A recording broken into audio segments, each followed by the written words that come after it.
네, 저는 오늘 사도행전 19장 1절에서 7절까지 말씀을 가지고 성령과 침례의 관계라고 하는 그런 제목으로 성령 시리즈 14번째를 여러분들과 함께 나눠보려고 합니다.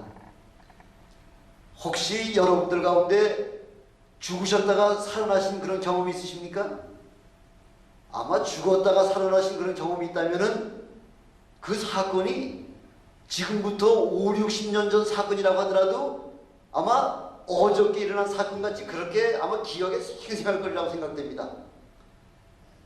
저도 지난번에도 몇 차례 말씀을 드렸지만 지금부터 60년 전에 저를 유기하다가 제가 물에 빠지는 바람에 그래서 나를 그냥 물에다가 확 그냥 던져놓고서 그 당시가 아마 한 2, 3월 달쯤 됐을 때 굉장히 추울 때인데요. 그 어린 날 5살, 6살쯤 된 걸 그 물에다가 확 해놓고서 막 우니까 데려다가 보면 귀찮으니까 그냥 확 물에다가 빠뜨려 놓고서는 그냥 유유히 가버리고 난 다음에 제가 구출이 된 사건이 있었습니다.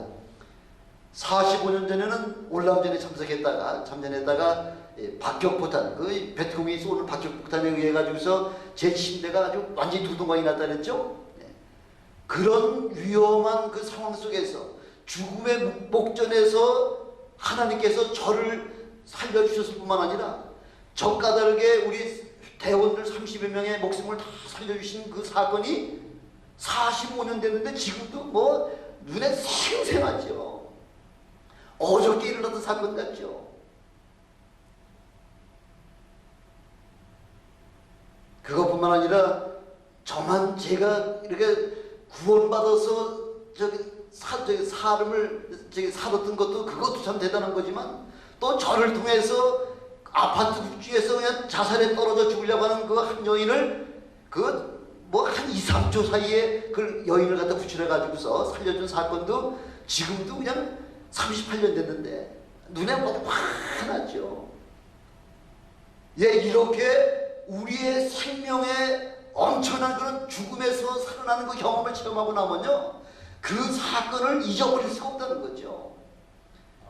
오늘 사도 바울도 우리에게 말씀하셨듯이 뭐라고 말씀하고 계시냐면요, 에베소 교회에 와가지고서 너희들이 믿을 때 성령을 받았느냐 지금 우리에게 물어보고 계시잖아요.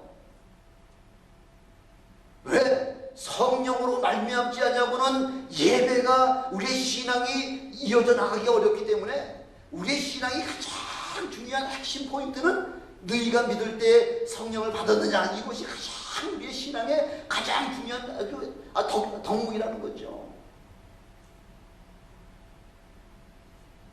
에베소 교회 교인들의 반응이 어떻습니까?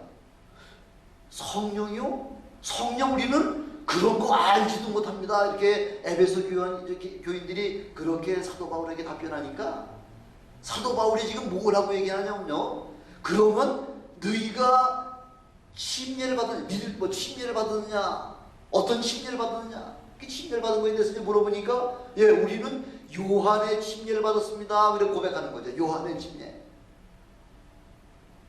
아무리 구약의 제일 위대한 선지자 세례 요한이라고 하더라도 요한의 침례를 받고서는 구원하고 전혀 관계가 없다는 거죠.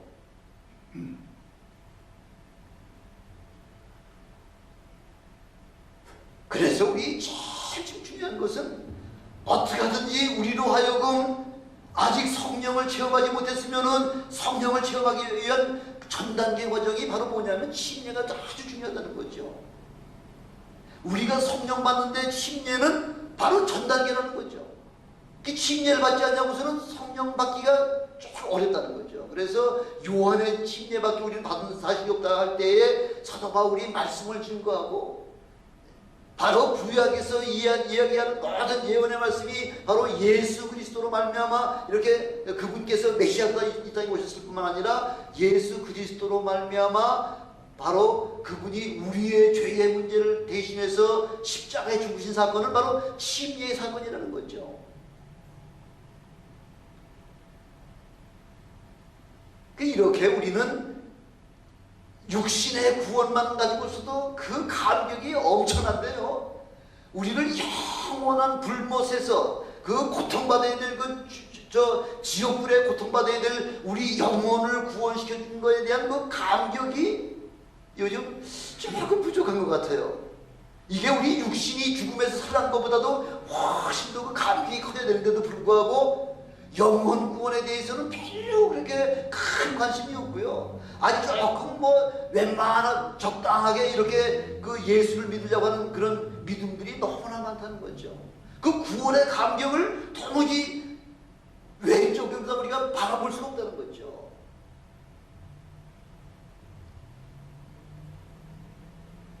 이 영혼의 구원이라고 하는 사건은 엄청난 우리의 감동이요 축복임에도 불구하고 그럼에도 불구하고 그걸 제대로 깨닫지 못하는 이 모습들을 보면서 참 제 자신이 안타까운데 우리 주님께서는 얼마나 안타까우시겠느냐는 거죠. 그걸 세상 사람들은 알 수가 없죠. 수많은 선지자들이 하나님의 말씀을 받아서 예언한 말씀들이 예수 그리스도 한 분의 사역을 통해서 모든 걸 다 이루어주시잖아요. 다 성취하고 난 다음에 주님이 마지막 승천하시면서 마지막 예언의 말씀을 우리에게 증거해 주시고 승천하셨는데 주님이 승천하시자마자 불과 열흘 만에 그 주님께서 예언하신 말씀들이 그대로 이루어져 가지고서 요엘서에 나타났던 그 요엘 선지자를 통해서 마지막 때에 되어질 그 성령의 역사를 그대로 보여주셨음에도 불구하고 그걸 보면서도 깨닫지 못하는 사람들이 바로 이스라엘 사람들 아닙니까? 얼마나 참 안타깝습니까?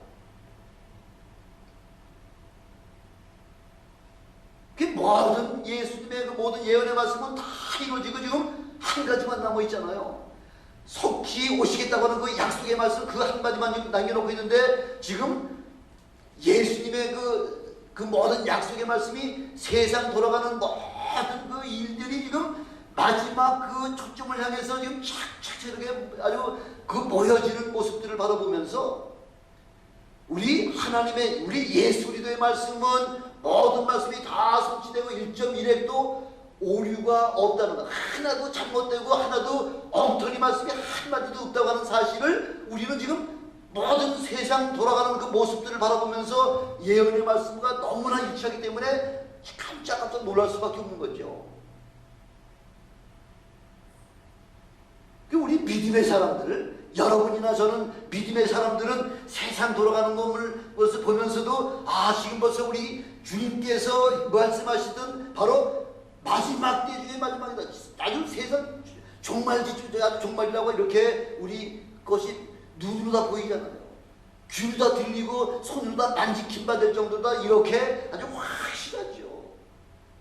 우리는 눈으로 보고 귀로 듣고 손으로 만지는 것 정도가 아니라 이제는 세상의 과학자들까지 그 마지막 때에 되어질 일들을 과학적으로 증명을 해주고 있는 거죠. 과학적으로다가.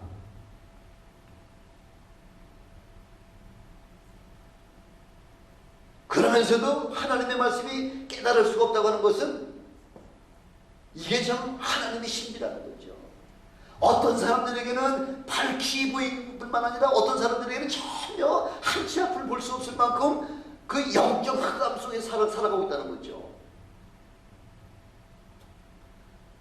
우리도 여러분도 뭐 처음 믿기 시작한 때부터 믿음이 장성한 자의 분량에 올라간 거 아니잖아요. 다 처음 믿었을 때는 어린아이와 같은 그런 신앙이었다가 말씀을 공부하고 말씀을 묵상하고 말씀을 연구하고 또 이 강단에 선포되는 말씀을 들으면서 신앙이 조금씩 승화가 되기 시작해가지고 지금은 장성한 자의 분량에 이렇게 올라올 수가 있었다는 것이죠. 근데 믿음을 제일 믿기가 어려운 사람들이요, 세상의 공부를 많이 한 사람, 세상 지식이 많은 사람들이 예수님을 믿기가 참 어렵죠. 또 내 생각과 내 경험이 많은 사람들, 자기 그 아주 고정관념에 다 맥혀 있는 사람은 누가 어떤 말을 하고 어떻게 증거가 된다고 하더라도 도무지 마음속으로다가 받아들이려고 생각을 하질 않죠. 그러니까 믿음 갖기가 엄청나게 힘들죠. 차라리 아무것도 모르는 백지 같은 그런 전혀 세상 공부를 하지 못했던 그런 사람들이 오히려 신앙은 훨씬 훨씬 더 받아들이기가 쉽다는 거죠.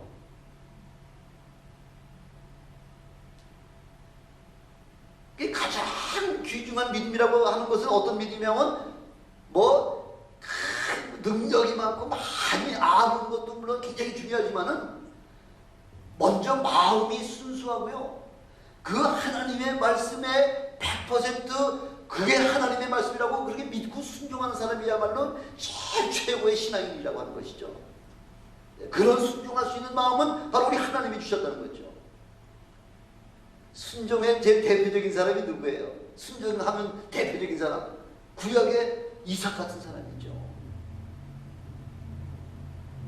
이삭은 그 아버지가 그 나귀에다가 종하고 더불어 같이 그 이제 번제를 드리라고 가면서 이삭은 그 이제 불을 가지고 가는 거죠. 불을 가지고 가고요. 예. 종은 이제 나귀에다가 잔뜩 장작을 그 재물을 태우고 장작을 싣고 가는데 이삭이 아무리 가다 보니 봐도 가장 중요한 게 뭐예요?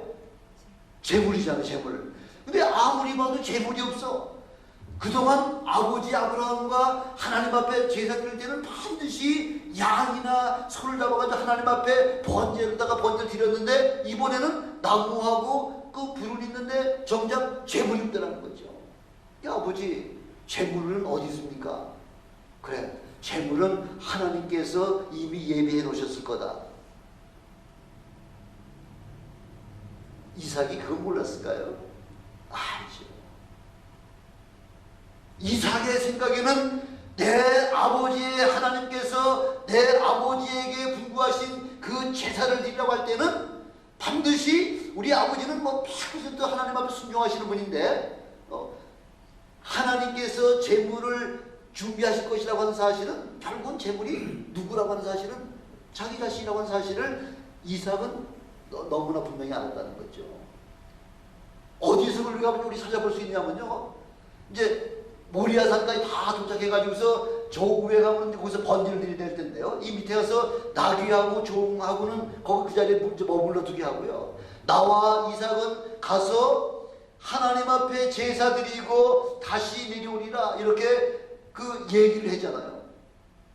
장작까지 다 쌓아놨죠.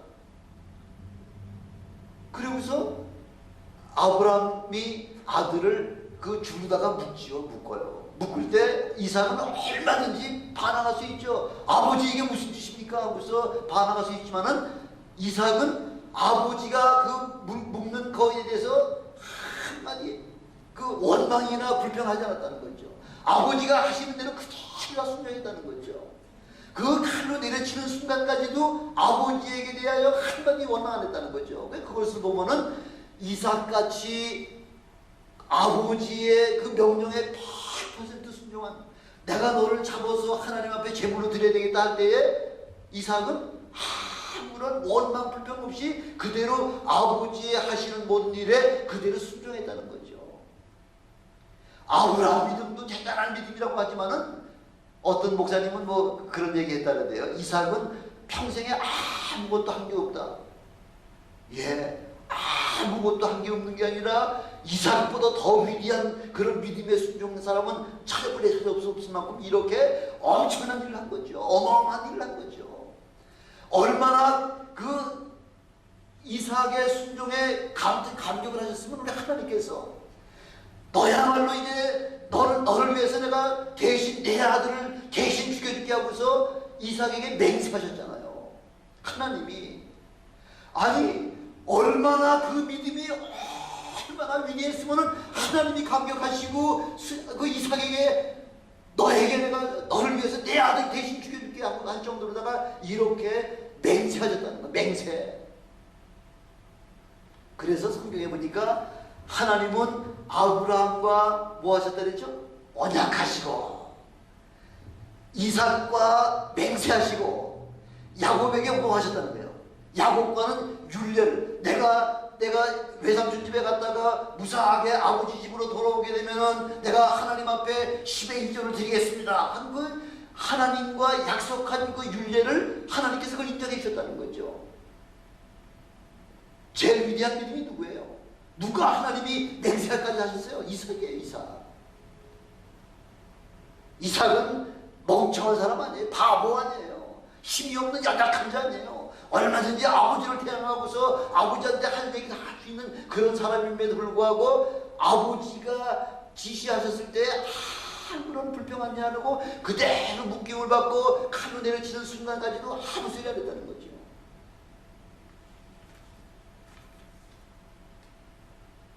얼마나 이것이 이 사건이 얼마나 참 감격스러운 사건이면은 히브리서 기자는요, 히브리서 11장 12절에 죽은 자와 방불한 한 사람이라 이렇게 말합니다.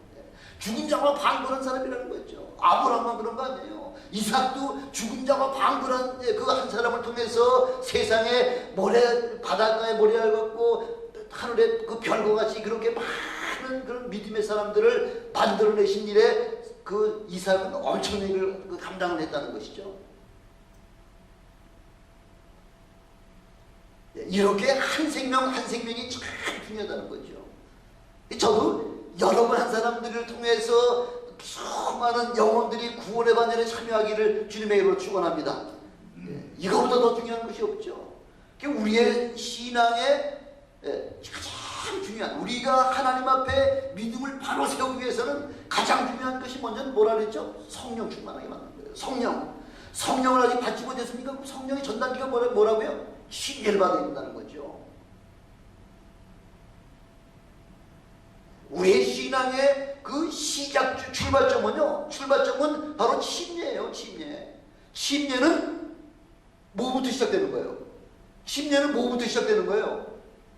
예? 침례는 죽음부터 시작되는 거예요. 물속에 잠겨야 되잖아요.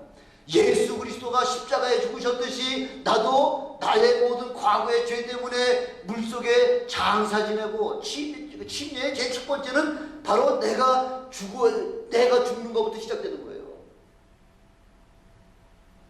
그래서 기독교의 신앙은 바로 누가 죽는 거예요? 저 사람이 죽는 거예요? 아니요. 여러분들이 죽고 내가 죽는 거예요. 그것이 바로 기독교 신앙의 가장 첫 출발이라는 거죠. 왜? 죽은 자는 말이 없는 거예요. 말이 너무 많아도 그건 안 되는 거예요. 네. 죽은 자가 무슨 말 할 게 무슨 말이 있어요. 네. 우리 침을 뱉고 짓밟아도 그냥 나는 죽었습니다. 그래서 사도 바울이 내가 자랑할 게 한 가지가 있는데 나는 매일같이 죽노라. 이게 바로 사도 바울이 세상에 보는 수십억의 사람들에게 선포하는 자기의 신앙 고백이잖아요. 나는 매일같이 죽는다는 거죠. 왜? 내가 죽어야 다른 영혼을 살릴 수 있다는 거죠. 내가 죽지 않냐고서는 다른 영혼을 살릴 수가 없어요. 그래서 오늘 본문에서는 사도 바울이 에베소 교인들에게 너희가 믿을 때에 성령을 받았느냐? 왜? 신앙의 가장 중요한 제일 중요한 것이 성령 받는 거기 때문에 그 문제부터 물어보는 거죠. 왜? 성령을 체험하지 못하면 구원하고 상관이 없으니까.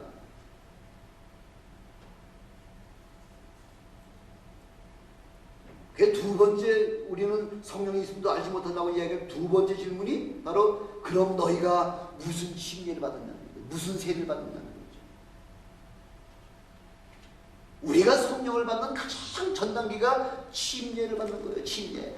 나부터 먼저 죽어야지 그 다음에 하나님께서 여러분들에게 은혜 베풀으신다는 거죠. 나이가 나요 하고 내가 살고 내 입이 살고 내가 혈기가 살고 하면은 그건 안 되는 거예요. 그럼 성령 받을 수가 없다는 거예요. 그래서 예수님께서도 어느 날 밤에 니고데모라고 하는 그 사람이 와가지고서 내가 보니 당신은 분명히 하늘에서 하나님의 사람입니다 하고 이야기할 때에 우리 주님은 이런 거 저런 거 불편한 거 이거 거두절미 다 지저분한 거 다 잘라내고요. 진실로 내게 이르노니 사람이 물과 성령으로 나지 않으면 하나님 나라에 들어올 수 없다 하면서 이렇게 우리 주님께서 니고데모는 이스라엘 아주 유대교 목사예요. 유대교 지도자예요. 또 공회원 중에 한 사람이에요. 또 이스라엘 선생이에요. 아주 율법을 통달한 사람이에요. 그런 사람이 지금 30세쯤 된 그 예수님께 찾아와가지고서 내가 보니 당신은 하늘에서 오신 분 같습니다 할 때 그냥 거두절미하고 내가 진실로 진실로 진실로를 두 번씩 강조했었다고 하는 얘기는요, 세상에서는 세상적인 방법으로 할 수 없는 이런 사건을 말씀하실 때마다 우리 주님은 반드시 진실로 진실로 두 번 아주 강조해가지고 말씀하고 계시는 거예요. 물과 성령으로 거듭나지 않는, 아니 물과 성령으로 어떻게 거듭납니까? 세상적인 방법으로다가 어떻게 사람이 늙으면 어머니 胎속에 다시 들어갔다가 그렇게 나와야 되는 겁니까? 이게 지금 니고데모가 하는, 예수님에게 하는 질문이잖아요.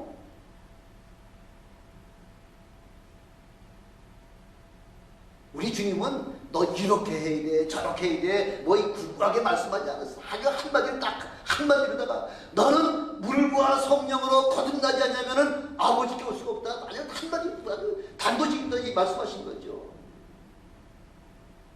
이것이 바로 우리 기독교의 최신앙의 핵심이라는 거죠. 물과 성령으로 거듭나지 않냐면은 아무도 아버지 앞에 갈 수가 없다는 거죠. 베드로 사도는 심예를 다음과 같이 이렇게 말씀하고 계시잖아요. 베드로는 3장 21절에 보니까 물은 예수 그리스도의 부활하심으로 말미암아 이제 너희를 구원하는 표니, 여러분들 구원하는 표가 뭐예요? 뭐예요? 물이라는 거예요. 물. 곧 심예라. 육체의 더러운 것을 제하여 버림이 아니요 오직 선한 양심이 하나님을 향하여 찾아가는 것이라는 거죠. 침례를 받고 나면은 이제는 선한 양심이 하나님을 향해서 그 달려가는 것이 바로 침례의 가장 중요한 핵심이라는 거죠. 침례 받은 사람이 오늘 이제 성찬식 참여하잖아. 이는 내 몸이니 너희는 받아 먹어라. 이는 내 피니 너희는 받아 마시라. 언제까지? 주님이 오시는 그날까지 나를 기념 안 하고 우리에게 그렇게 한 달에 한 번씩 계속해서 이 성찬식을 통해서 주님이 왜 나 때문에 죽으셨는지를 그걸 깨닫게 하려고 계속 주님 오시는 그날까지 우리가 기념하는 거 아닙니까? 바로 침례는 하나님을 향하여 찾아가는 구도의 첫 시작이라는 말씀이죠. 구도가 뭐죠? 하나님 앞에 도를 얻는 것, 바로 구도의 첫 시작이 바로 침례라는 거죠. 바로 이게 우리 그리스도인의 시작이에요. 그래서 침례는 바로 믿음의 표요, 바로 순종의 표요, 신앙 생활의 표라고 말씀하고 있잖아요. 순종이라는 게 뭐예요? 뭐까지 순종하는 게 순종이에요? 뭐까지? 죽음이에요, 죽음. 나도 예수 그리스도와 더불어 이제 물속에 나의 모든 과거에 추악한 인간은 나 이 장사 지내겠습니다 하고서 그렇게 하나님 앞에 고백하는 건 신앙 고백하는 거죠. 그런 사람에게 성령을 받을 만한 바로 믿음이 곧 침례라는 거죠. 그런 사람에게 이제 하나님께서 약속하신 성령을 선물로 주신다는 거죠. 그래서 성령은 받아도 되고 안 받아도 되는 뭐 그런 거 아니에요. 반드시 받아야 되는 거죠. 주님 말씀하시잖아요. 물과 성령으로 거듭나지 않으면은 하나님 나라 들어갈 수 없다고요.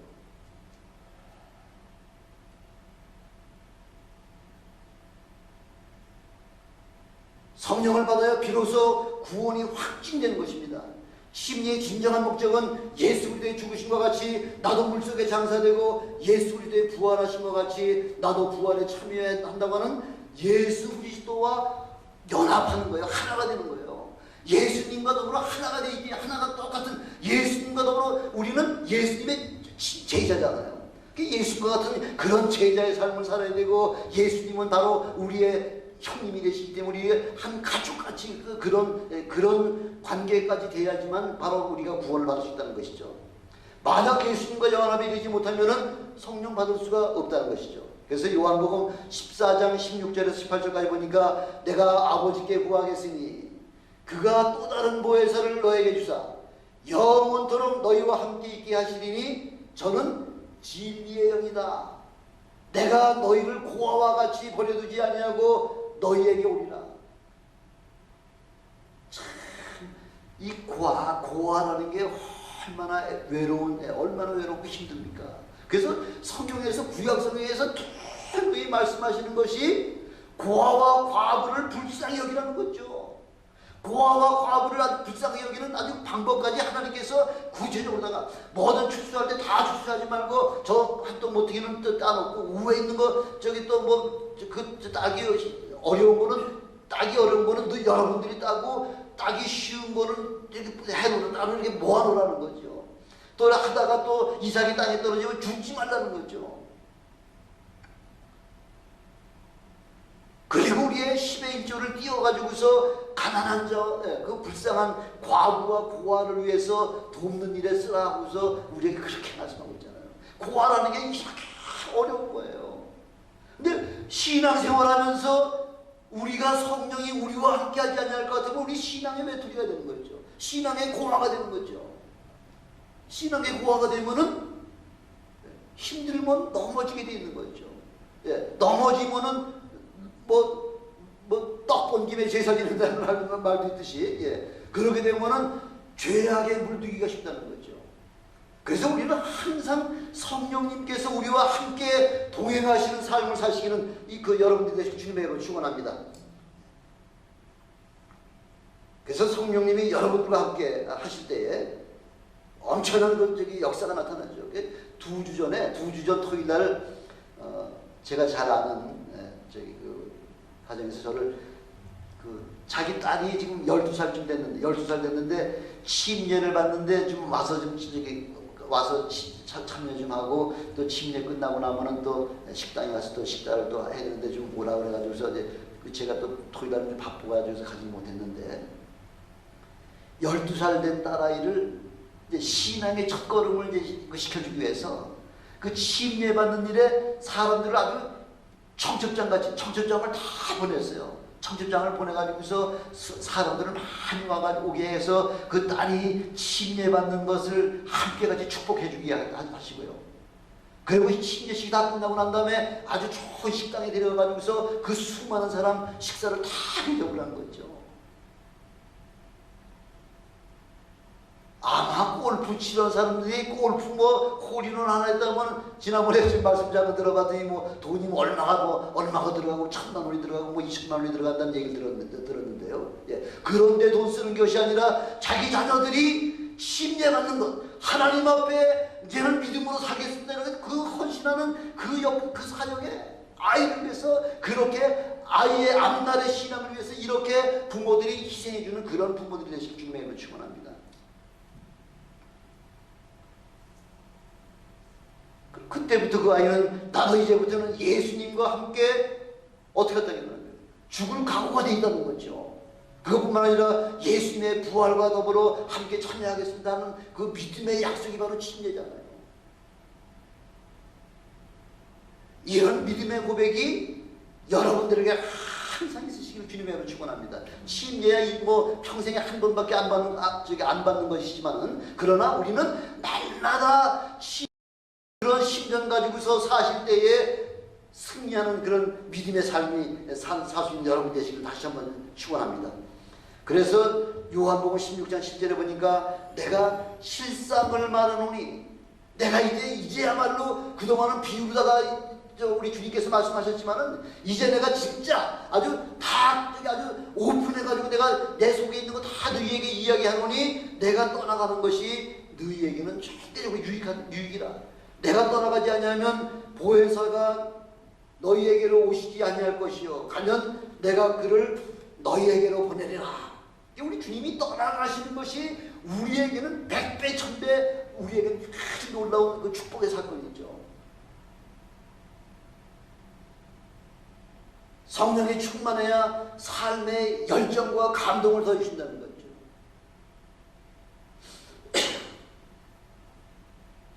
지금까지는 나를 위한 그런 삶이었다고 하더라도 이제부터는 나를 위한 삶이 아니라 이제는 남을 위해 사는 삶이 되시기를 주님으로 축원합니다. 이 성령이 충만하면요, 그러면은 그냥 기쁨이 저절로 샘솟게 되는 거죠. 에너지가 넘치게 되는 거죠. 성령 충만하면 에너지가 넘치게 돼가지고요, 웬만한 거 다 그냥 기쁨으로다가 모든 거 다 그냥 웬만한 거 다 그냥 용인 다 해버리고 다 용서하고 저 남을 위해서 어떻게 하면 기쁘게 해줄까. 그래서 그 요즘 치유 방법이 여러 가지 방법이 있잖아요. 암 걸린 사람들이 막 웃게 해가지고서 웃음 치료 방법도 있고요. 그 웃음보다도 더 기쁜 게 뭐냐면 기쁨 충만하다는 거죠. 웃음은 그냥 만들어서도 웃을 수가 있지만 기쁨은 그렇게 만들어서 얻는 것이 기쁨이 아니라 속에서 성령이 주시는 그 은혜가 넘쳐야지 기쁨이 막 샘솟게 되는 거죠.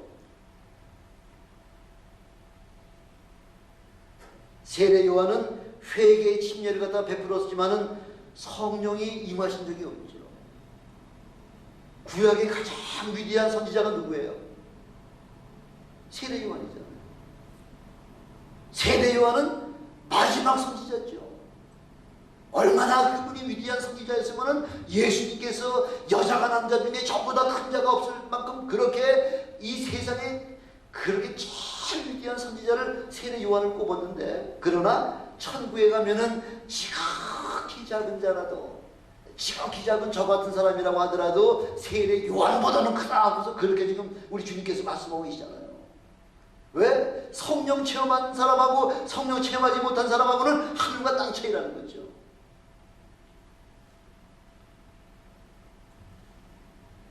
그래서 예수 그리스도의 진리를 증거하고 그들에게 침례를 베풀고 안수하니 성령이 그들에게 임하더라, 그런 말씀 나오고 있죠. 세례 요한의 침례받기는 우리 받지 못했습니다. 그때 사도 바울이 예수 그리스도에 대한 복음을 증거하시고요, 그리고 침례를 베풀고 난 다음에 안수하니까 성령이 충만하게 임해서 방언도 하고 예언도 하니 12사람쯤 되더라. 그 에베소 교회 안에 12사람이 동시에 성령 체험하는 그런 오순절 마가의 다락방 사건이 다시 한번 일어났다는 것이죠. 성령이 임하신 다음에는 이제 그 다음부터는 은사가 나타나기 시작하죠. 은사는 우리가 눈으로 볼 수 없는 그런 성령께서 우리 안에 임하셨다고 하는 것이 바로 은사로 나타나는 거죠. 방언을 얘기하면 성령이 또 어디 와 계시다고요? 내 안에 어디가 계시다는 거죠.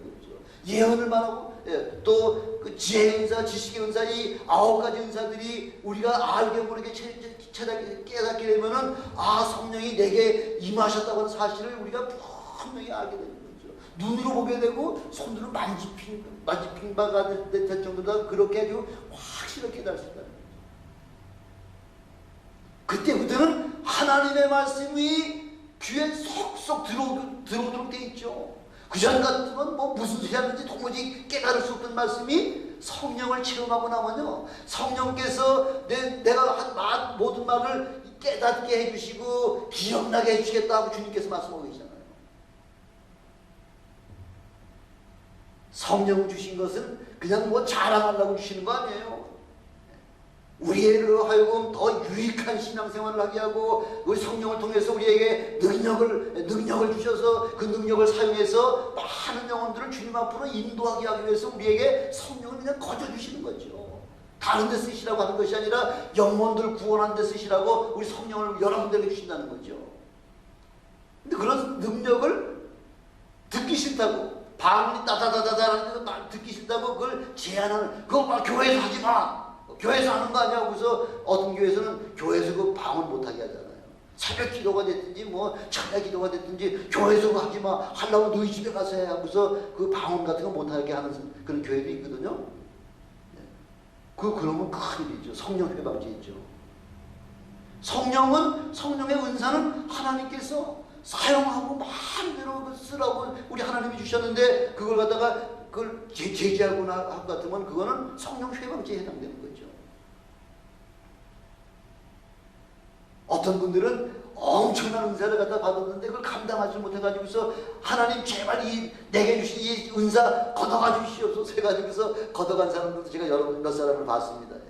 너무 엄청나게 가지고 이 사람만 딱 보면은 그 사람의 모든 그 잘못된 부분들이 쫙 나와가지고 도저히 견딜 수가 없다는 거죠. 그래서 하나님, 나는 이걸 감당할 수 있는 만한 능력이 되지 못하니까 제발 걷어가 주십시오 해가지고서 걷어가게 하셨다고 하는 이야기를 제가 몇 사람한테 들었습니다.